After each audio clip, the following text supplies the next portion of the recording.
So, very good morning students. Today is 34 2020 and we will discuss about the force exerted by a jet on a vertical plate.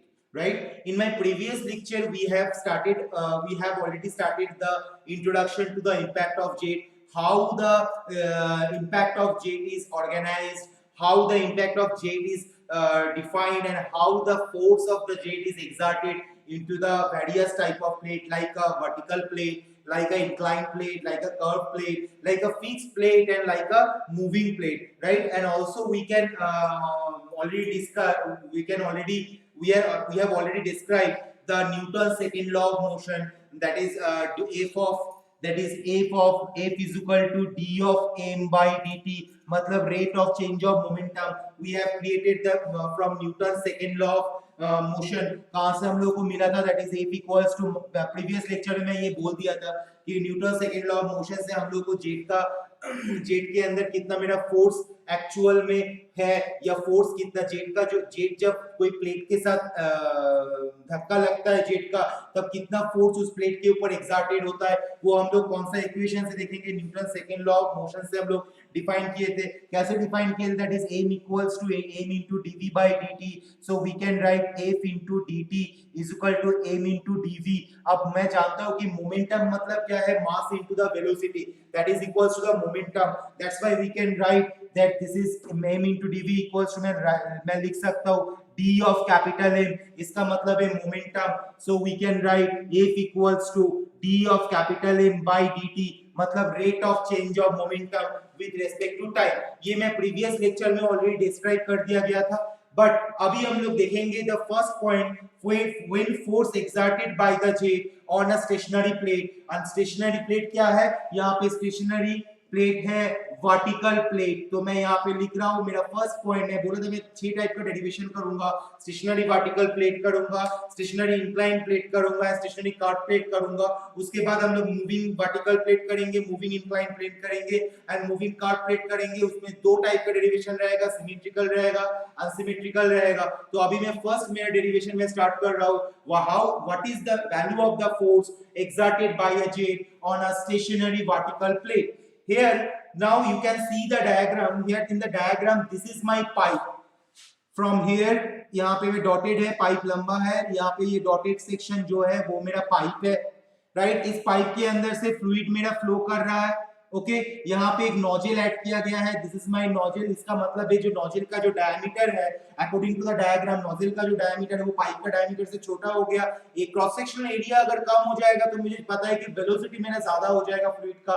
तो fluid मेरा एक certain velocity, increased velocity से मेरा वो jet के through से मेरा निकलेगा. और मैंने सामने यहाँ पे स्टेशनरी वर्टिकल प्लेट रखा हूँ, स्टेशनरी को दिखाने के लिए मैंने इसको फिक्स्ड किया हूँ, that's why it is fixed plate. अब फिक्स्ड प्लेट का जो क्या वेलोसिटी होता है, फिक्स्ड प्लेट का वेलोसिटी 0 होता है. तो जेट जब नोजल से निकलता है, डी डायमीटर का जेट नोजल से निकल के फिक्स वर्टिकल प्लेट में धक्का मारता है, उसके बाद उसका उस जेट का जो वेलोसिटी है, वो जेट का वेलोसिटी 0 हो जाता है. क्योंकि मैं जानता हूँ, जब मैं वाटर हैमर पढ़ा था, मैं देखा था कि वाटर हैमर में अगर सर्टेन वेलोसिटी से अगर कोई फ्लूइड अगर जाता है पाइप के अंदर से, और अगर मैं सर्टेन कोई वाल्व को अगर उस फ्लूइड का फ्लो में बंद कर देता हूँ, वाल्व का बंद करने से फ्लूइड का फ्लो को अगर मैं रोक देता हूं, तो वो velocity energy fully pressure energy में कन्वर्ट हो जाता है, और वो वो पाइप का इंटरनल सर्कमफरेंशियल एरिया के ऊपर बहुत ज्यादा प्रेशर क्रिएट करता है, जिसकी वजह से वो इंटरनल सर्कमफरेंशियल एरिया पाइप का, जो इंटरनल सर्कमफरेंशियल एरिया के ऊपर बहुत प्रेशर क्रिएट करने की वजह से वो पाइप फट सकता है. तो this type of activity is called water hammer, which I have already discussed in my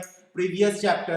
Now here when the jet is entered from the nozzle, that jet is going through the way and it strikes a fixed plate, and after striking the velocity of the jet is become 0, and the jet is scattered into the 90-degree angle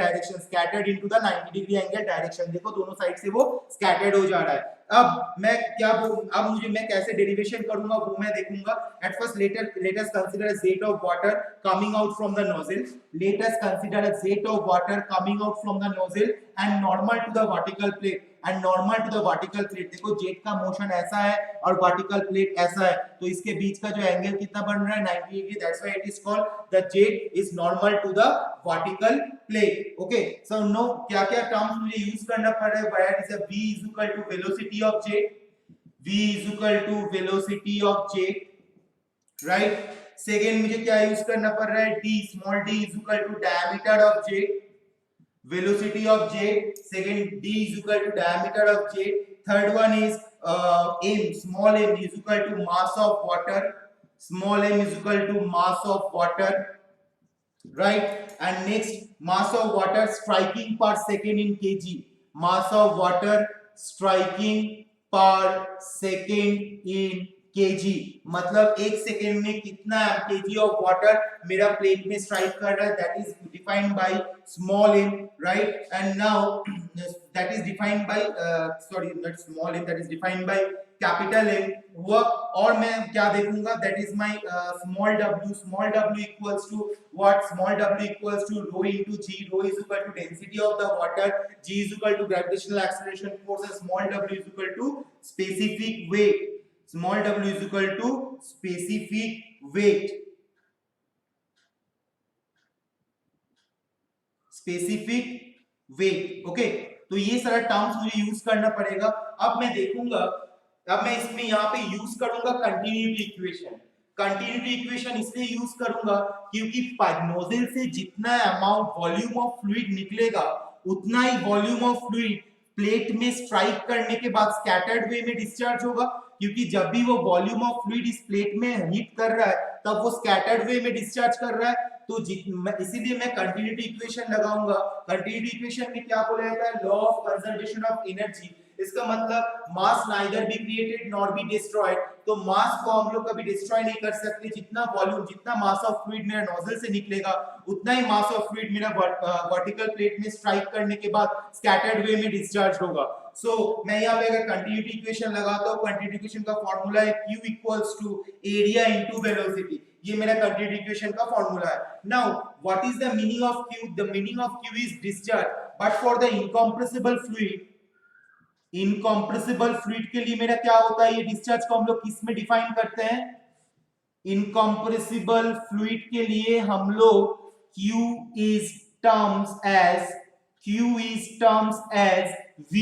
मतलब incompressible fluid के लिए discharge को हम लोग volume के respect में define करते हैं. तो हम लोग यहाँ पे लिख सकते हैं capital V is equal to area into small v. Capital V is equal to हम लोग क्या लिख सकते हैं, capital V is equal to लिख सकते हैं मास बाय रो. बिकॉज हम लोग जानते हैं कि density rho equals to mass by volume. So volume is equal to mass by rho हुआ. Mass by rho is equal to क्या बना मेरा, एरिया इनटू वेलोसिटी बना. Mass by rho is equal to area into velocity. So what is the value of the mass? The value of the mass is equal to rho into area into velocity. तो ये मेरा मास निकला. और मैं इस density को भी मैं लिख सकता हूँ इस तरीके से, small w by g into a into v according to my numerical quotient. So yeah, because specific weight equals to rho into g, तो मैं rho को वैल्यू w by g में लिखा हूँ. So mass is equal to rho a v और w by g into a into v. Now when the jet is exhausted, jet is discharged from the nozzle, that time that and after striking in the fixed plate, the velocity, jet velocity becomes zero, right. जब jet मेरे nozzle से निकलेगा और उसके बाद fix plate में जाके strike करेगा, that time after striking with the fixed plate, the velocity of the jet becomes zero and jet is deflected through the 90 degree. So now Fx is the, if Fx मैं consider कर रहा हूँ, Fx is the force exerted by the jet on the plate. If Fx is equal to force exerted by the jet, force exerted by the jet, force exerted by the jet on the plate, force exerted by the jet on the plate. तो मेरा, मुझे actually क्या define करना है कि force exerted by a jet on a stationary vertical plate. मुझे ये Fx चाहिए. तो मैं Fx कैसे डिफाइन करूंगा, मैं ये वाला पार्ट थोड़ा साफ कर रहा हूं.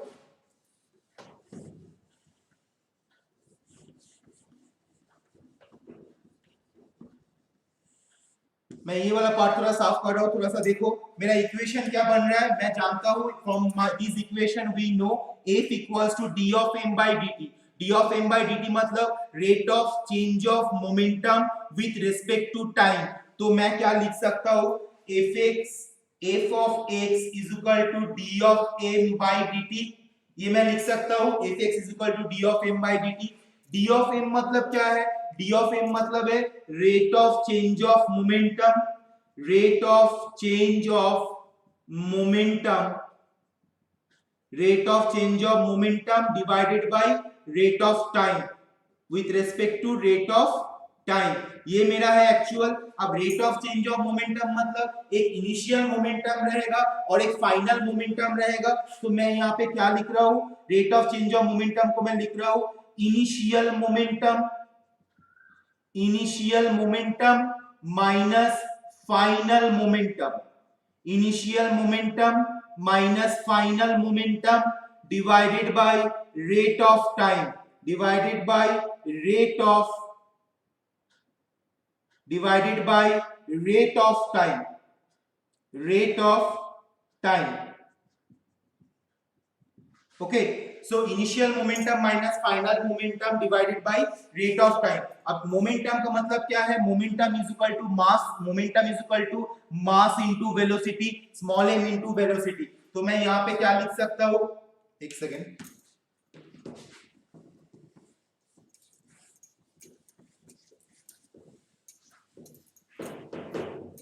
यहाँ पे मैं क्या लिख सकता हूँ, इनिशियल मोमेंटम को मैं लिख सकता हूँ मास इनटू इनिशियल वेलोसिटी, मास into initial velocity IV minus final momentum के लिख सकता हूँ मास into final velocity FV divided by rate of time. इसको मैं क्या लिख रहा हूँ, रेट ऑफ टाइम लिख रहा हूँ, rate of time. Okay, so mass into initial velocity minus mass into final velocity divided by rate of time. So मैं दोनों जगह में मास है तो मैं मास को कॉमन ले रहा हूं और यहाँ पे मैं लिख रहा हूँ rate of time, ROT, mass by rate of time, mass by rate of time into initial velocity minus final velocity. अब मैं ड्राइंग में जाऊंगा, मेरा ड्राइंग में इनिशियल वेलोसिटी मेरा क्या था, जेट का इनिशियल वेलोसिटी था मेरा v, फाइनल वेलोसिटी मेरा क्या था, फाइनल वेलोसिटी मेरा हो गया 0। इनिशियल वेलोसिटी कब डिफाइन करेंगे, इनिशियल वेलोसिटी डिफाइन करेंगे जब जेट नोजल से जब जेट निकल रहा है उस टाइम वो एक वेलोसिटी लेके निकल रहा है, इसलिए उसका इनिशियल वेलोसिटी मेरा v है। But when jet is strike on the fixed plate, after that the velocity of the jet is 0, means the final velocity of the is 0, so mass by rate of time is equal to v minus 0। so what we get, mass into mass by rate of time into v, ये मुझे मिला right, mass by rate of time into v। इसको मैं अब क्या लिख सकता हूँ, mass by rate of time मतलब मैं क्या लिख सकता हूँ, rho A B, because why, because from इसके पहले जो मैंने लिखा था कि q से मुझे रो ए बी मिल रहा है, q से मुझे रो ए बी मतलब density into area into velocity, and mass is equal to what, यहाँ पे जो मास हम लोग यूज कर रहे हैं that is basically mass by rate of time, क्योंकि मैं जब डिफाइन किया था mass is equal to rate of mass is equal to the mass of water striking into the plate, mass of water striking into the plate per single time in kg, मतलब एक second में या एक single unit time के respect में कितना mass of water, कितना kg mass of water मेरा फिक्स प्लेट में जाके फोर्स क्रिएट कर रहा है या धक्का मार रहा है, तो that is mass by rate of time, मुझे वो डिफाइन किया था मैं। तो इसीलिए मेरा मास बाय रेट ऑफ टाइम को मैं डायरेक्ट मास लिख सकता हूं into velocity that is v। अब मास इज इक्वल टू क्या था, मास इज इक्वल टू था मेरा rho A V into velocity, क्योंकि मैं डिफाइन किया था ना q equals to area into velocity, q को मैं लिख सकता हूं volume, v is equal to area into small v, मतलब volume is equal to area into velocity.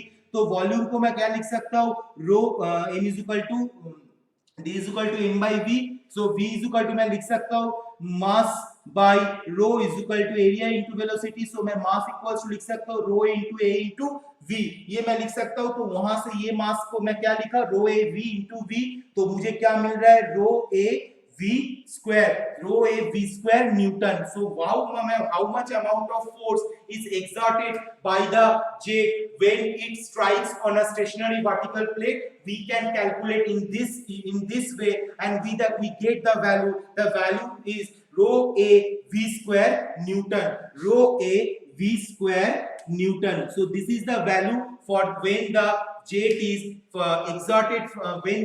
exerted some force after striking a stationary vertical plate. So now we will study another part, another derivation, when the force exerted by a jet on a stationary inclined plate. Okay.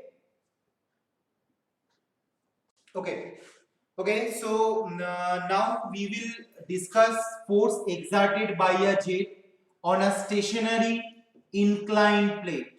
On a stationary inclined plate, force exerted by a jet on a stationary inclined plate. देखो same चीज, जैसे vertical plate था वैसे यहाँ पे incline plate. पहले ये जो प्लेट था फिक्स प्लेट वर्टिकल पोजीशन में था, अभी जो ये प्लेट है वो फिक्स प्लेट है बट इंक्लाइन पोजीशन में है. तो इंक्लाइन पोजीशन के वजह से मैं थोड़ा सा पहले, मैं यहाँ पे भी डायग्राम बनाया हूँ, मैं थोड़ा सा पहले ब्रीफ करता हूँ किस तरीके से मैं डायग्राम को प्रिपेयर कर रहा हूँ. मान लेते हैं ये जेट का वेलोसिटी है जो नोजल से मेरा निकल रहा है, ये मेरा जेट का वेलोसिटी है, राइट. और प्लेट का कंडीशन अभी किस कंडीशन में? प्लेट मेरा इंक्लाइंड है इस डायरेक्शन में, राइट. प्लेट मेरा इस डायरेक्शन में इंक्लाइंड है, जेट का वेलोसिटी मेरा ये है. तो यहाँ पे जो एंगल बन रहा है that is my theta, which is my theta. Okay, right. अब ये अगर मेरा थीटा है, ये जैसा ये मेरा मेन एक्सिस के साथ जेट का डायरेक्शन जिस डायरेक्शन में है उस डायरेक्शन के साथ ये प्लेट मेरा थीटा एंगल कर रहा है. तो ऑब्वियसली ऑपोजिट में और एक जो मेरा इसका नॉर्मल, मतलब प्लेट का नॉर्मल में मेरा कितना फोर्स अप्लाई कर रहा है जेट, वो मुझे एक्चुअल में कैलकुलेट करना है. तो मैं कैसे कैलकुलेट करूंगा वो मैं बताऊंगा. मैं और एक बार शुरू कर रहा हूं. ये मेरा है जेट मेरा प्लेट के साथ कितना एंगल बना रहा है? थीटा. इसके साथ ये वाला डायग्राम को थोड़ा सा तुम लोग कंपैरिजन करना. जेट के साथ प्लेट का कितना एंगल बन रहा है? थीटा. दोनों एंगल थीटा बना. अब प्लेट मेरा जेट का डायरेक्शन जिस एक्सिस में है उसके साथ मेरा एक एंगल कर रहा है. तो ऑब्वियसली उस प्लेट का नॉर्मल में, मतलब उस प्लेट के साथ 90 डिग्री एंगल में ऑब्वियसली मेरा और एक फोर्स क्रिएट होगा, राइट. अगर ये मेरा थीटा है तो opposite angle this angle will be also theta. और अगर ये मेरा थीटा है एज इट इज दोनों प्लेट के बीच एंगल 90 डिग्री है तो ये एंगल मेरा बनेगा 90 डिग्री माइनस थीटा. अब ये एंगल अगर 90 डिग्री माइनस थीटा बना तो ऑब्वियसली ये एंगल भी मेरा 90 डिग्री माइनस थीटा बना. तो सो this is my actual fx, this is my fx. okay, this is my f of x जो जेट का डायरेक्शन में, this is my f of n मतलब प्लेट के साथ जेट थीटा डिग्री एंगल में काम करने के वजह से या थीटा डिग्री एंगल में स्ट्राइक होने के वजह से प्लेट के ऊपर एक नॉर्मल फोर्स भी क्रिएट होता है. क्योंकि ध्यान देना, अगर ये मेरा नॉर्मल प्लेट है और ये मेरा जेट है तो जेट जाके जब नॉर्मल प्लेट में फ्लो स्ट्राइक करता है उस टाइम ऑब्वियसली उसका एक इसमें जो एंगल बनता है, दोनों के बीच देखो एक एंगल बन रहा है. ये जो एंगल है यहाँ पे जो एंगल बन रहा है, ये एंगल के वजह से उसका एक्स डायरेक्शन में भी एक फोर्स अप्लाई होगा, वाई डायरेक्शन में भी एक फोर्स अप्लाई होगा और प्लेट का 90 डिग्री, ये 90 डिग्री में भी एक फोर्स अप्लाई होगा. तो मुझे ये तीनों फोर्स का वैल्यू डिफाइन करना है. अब मुझे बताओ, ये अगर मेरा fx है, ये अगर मेरा fx है और ये अगर मेरा वेलोसिटी v है तो इसको मैं बोल सकता हूं v cos थीटा. जिसके साथ एंगल करता है that will be cos theta. So opposite will be what? Opposite will be v sin theta. मैं और एक बार रिपीट कर रहा हूं, ये डायग्राम बहुत इंपॉर्टेंट है इंक्लाइन के लिए, क्योंकि हम लोग जब मूविंग करेंगे, मूविंग के लिए भी हम लोग को ये डायग्राम समझना पड़ेगा. जेट का वेलोसिटी स्ट्रेट लाइन है x डायरेक्शन में which is fx, right. plate is right in this way and which is make an angle theta. theta angle कर रहा है जेट एंड प्लेट के बीच. सो जब इंक्लाइनेशन में जेट जब प्लेट को स्ट्राइक करता है तब उसका x डायरेक्शन x एक्सिस में, y एक्सिस में एंड नॉर्मल, मतलब ये अगर मेरा प्लेट है तो प्लेट का जो नॉर्मल में, प्लेट का नॉर्मल में भी एक फोर्स अप्लाई होता है. अब अगर ये मेरा v है, v वेलोसिटी से जेट जाके स्ट्राइक कर रहा है, तो ये मेरा v है और ये मेरा थीटा है, तो जिसके साथ एंगल करता है वो क्या बनता है, that is v cos theta. Opposite क्या बनता है, that is v sin theta. And ये मेरा क्या फोर्स है, दैट इज नॉर्मल फोर्स। यहाँ पे अगर ये थीटा है तो ऑपोजिट एंगल थीटा, ये अगर थीटा है तो दोनों ये दोनों के बीच टोटल एंगल 90 डिग्री, तो इतना एंगल मेरा क्या बनेगा, 90 डिग्री माइनस थीटा। अगर ये 90 डिग्री माइनस थीटा होगा तो ये भी मेरा 90 डिग्री माइनस थीटा होगा। अब मैं डायरेक्ट डेरिवेशन में आऊंगा। Let us find the force exerted by the jet on the plate in the direction normal to the plate. Let this force is represented by the Fn। मतलब जब jet इंक्लाइंडली plate के ऊपर strike कर रहा है उस टाइम एक normal force create होता है, तो that is Fn। Fn is equal to normal, if Fn is equal to the force exerted by the jet, Fn is equal to the force exerted by the force exerted by the jet on the plate, the force is exerted by the jet on the plate in the direction normal to the plate, in the direction normal to the plate, in the direction normal to the plate। हुआ, मतलब the force exerted by the jet on the plate in the direction normal to the plate. ये मेरा Fn का definition है। मतलब the force exerted by the jet, jet के द्वारा जो फोर्स एक्सर्टेड हो रहा है प्लेट के ऊपर on the plate in the direction normal to the plate, plate का नॉर्मल डायरेक्शन में कितना फोर्स अप्लाई हो रहा है वो मुझे निकालना पड़ेगा। उसके लिए मैं क्या निकालूंगा, that is F of n, force of normal is equal to mass of jet striking, mass of jet striking.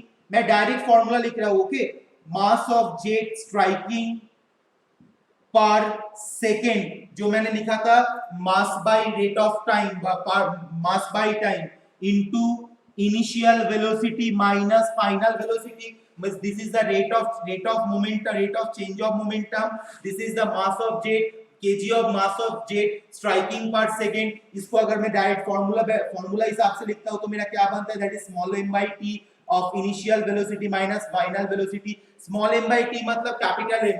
what is the amount of kg of mass is striking on the plate per unit time, that is equals to, मैं लिख सकता हूं mass of initial velocity minus final velocity। now here what is the initial velocity, initial velocity plate का normal direction में, plate का normal direction में initial velocity क्या है, इनिशियल वेलोसिटी है मेरा v sin थीटा। तो मैं क्या लिख रहा हूं, mass into v sin theta minus 0, mass into v sin theta minus 0, because final velocity obviously 0, क्योंकि जब जेट प्लेट में जाके स्ट्राइक करेगा, स्ट्राइक करने के बाद उसके अंदर जितना वेलोसिटी एनर्जी है वो वेलोसिटी एनर्जी मतलब एंड हो जाता है, वो वेलोसिटी एनर्जी 0 हो जाता है, वो वेलोसिटी एनर्जी दूसरे एनर्जी में कन्वर्ट हो जाता है, right. That's why the final velocity is 0, initial velocity is v sin theta. So mass into v sin theta minus 0। मास को मैं कैसे लिख सकता हूं, मास को मैं लिख सकता हूं rho a v into v sin theta minus 0। So what should be the value, value is rho a v square sin theta, rho a v square sin theta। so this is the value of normal force which is acting with, no, that's the value of normal force which is exerted by the jet on the plate in the direction normal to the plate। अब मुझे ये normal force का value मिल गया। अब अगर ये मेरा normal force का वैल्यू मुझे मिल गया तो अगर मुझे Fx मतलब ये निकालने बोल रहा है तो मैं क्या निकालूंगा, Fx निकालूंगा, मतलब जिसके साथ एंगल करता है वो मेरा cos थीटा बनता है। अब मैं थोड़ा सा डायरेक्ट Fx डिफाइन करूंगा। मैं ये वाला डायग्राम थोड़ा साफ कर रहा हूं, राइट।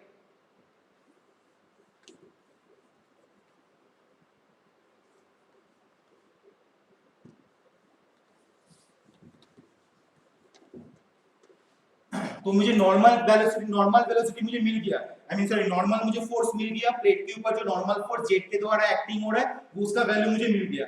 अब इसका मतलब मुझे क्या मिला, मुझे बेसिकली ये वाला वैल्यू मिला। अब मुझे बोल रहा है x डायरेक्शन में कितना होगा और y डायरेक्शन में कितना होगा, मतलब ये डायरेक्शन में कितना होगा, मतलब what is the value of f of x This is f of n. What is the value of f of x and what is the value of f of y, वो मुझे define करना है। तो ये मेरा fn है और fx define करने के लिए मुझे ऐसा करना पड़ेगा, राइट? तो जिसकी fx के साथ fn का एंगल कितना है 90 degree minus theta.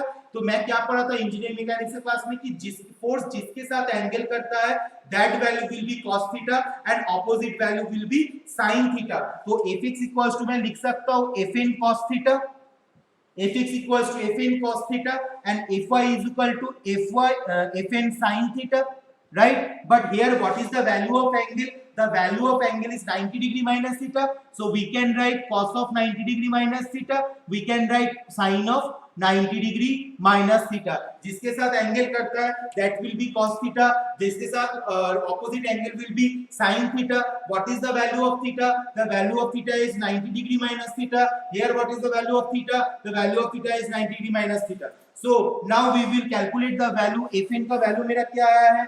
rho a v square sin theta. cos of 90 degree minus theta is equal to क्या होता है? cos of 90 degree minus theta is equal to होता है sin theta. So what we get rho a v square sin square theta. sin square theta newton, यहाँ पे भी ये newton होगा because unit should be mandatory when we are giving some force, the unit is always mandatory, याद रखना। Next fn, यहाँ पे fn का वैल्यू क्या है? रो a v square sin theta, sin of 90 degree minus theta का value क्या है? sin of 90 degree minus theta का वैल्यू है cos theta. So we are putting here it is cos theta। So what is the value of the fy? Fy is equal to rho a v square sin theta cos theta Newton। So in this way we can calculate the force exerted by a jet on a stationary inclined plane। इसमें क्या हो रहा है, मैं फिर से एक बार repeat कर दे रहा हूं। तो बेसिक चीज जो चीज है वो मैं रिपीट कर रहा हूं। जेट मेरा नोजल के थ्रू से निकल रहा है, जेट मेरा नोजल के थ्रू से निकल रहा है। ये मेरा प्लेट है, यहाँ पे ये मेरा प्लेट है। जेट प्लेट के साथ कितना एंगल बना रहा है? जेट प्लेट के साथ थीटा एंगल बना रहा है। और जब जेट प्लेट के साथ थीटा एंगल बना रहा है और अगर ये मेरा v है तो इसका ऑपोजिट मेरा क्या होगा जिसके साथ एंगल करता है? That is v cos theta. तो opposite will be v sin theta. अब मेरा पहला काम है, जब मेरा जेट प्लेट के साथ 90 कोई एंगल में स्ट्राइक कर रहा है तो ऑब्वियसली प्लेट के ऊपर एक नॉर्मल डायरेक्ट प्लेट का नॉर्मल डायरेक्शन में एक फोर्स अप्लाई होता है। और जब प्लेट का नॉर्मल डायरेक्शन में फोर्स अप्लाई होता है तो उसका एंगल के बेस में उसके fx एंड fy डिफाइन कर सकते हैं। तो मैं अगर नॉर्मल डायरेक्शन में मैं करता हूं तो मैं देखता हूं नॉर्मल डायरेक्शन में मास into initial velocity minus final velocity. What is the initial velocity? That is v sin theta because if it is v cos theta, v that is theta, so what should be the value of the according to the plate direction? That is v cos theta, जिसके साथ angle करता है that will be cos theta and opposite will be sin theta, that's why I written here this v sin theta। so v sin theta will be the initial velocity for the normal force to the plate। so what we get rho a v square sin theta। अब मुझे इसका fn का value मुझे मिल गया। मुझे क्या चाहिए? मुझे fx चाहिए, x डायरेक्शन में मुझे फोर्स चाहिए। तो अगर मैं इसको इस तरीके से रोटेट करूंगा तो मेरा fx का वैल्यू मिलेगा। fx के साथ fn के बीच क्या एंगल है? 90 डिग्री माइनस थीटा। तो जिसके साथ एंगल करता है वो मेरा cos थीटा होता है। So fx equals to fn cos of 90 degree minus theta so is equal to rho a v square sin theta sin theta। तो rho a v square sin square theta and what will be an opposite angle will be sin of 90 degree minus theta। so fy is equal to ये fn था fx हुआ, ये fn था fy ये होगा। so fy is equal to fn sin of 90 degree minus theta so rho a v square sin theta cos theta Newton। so in this way we can calculate the force exerted by a jet on a stationary inclined plane। so now I am concluding my class and in my next lecture we will discuss about the force exerted by a jet on a stationary curved plate and we will see there are one or two type of velocity diagram because what we have discussed in this impact of jet that is related to the velocity and here we are discussing how we can get calculating the force। so in my next class we will discuss about the curved plate। now I am concluding my class। so thank you for attending my class। have a nice day and stay home and safe life। thank you।